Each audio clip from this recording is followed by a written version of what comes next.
Hello everyone. In this video, I will show you how to apply for Social Security retirement benefits online.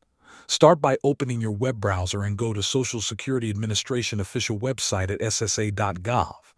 Once the homepage loads, look at the top menu and find the option labeled Benefits. Click on it, and a drop-down menu will appear. From this drop-down, click on Apply. On the next page, you will be asked what type of benefit you want to apply for. From the available options, select Retirement. After selecting Retirement, click on the option that says Learn how to apply. This will guide you to the next step. Now click on Apply Online to continue. A new page will open. Here, you will see some terms and statements. Carefully read through them, then agree to proceed. After that, click on Start a new application. The system will now begin asking you a series of questions.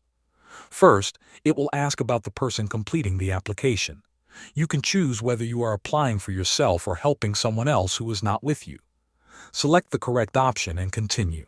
Next, you will be asked if you already have a Social Security account.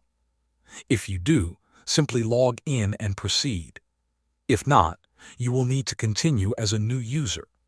You will then be asked if you have an address in the United States or U.S. territories. Choose the appropriate answer. After that, enter your personal details including your first name, last name, Social Security number, date of birth, and gender. You will also need to answer whether you are blind or have low vision. Another question will ask about your ability to work over the past 14 months due to any illness or condition. Answer honestly and continue. Follow the remaining on-screen instructions to complete and submit your application. Thanks for watching.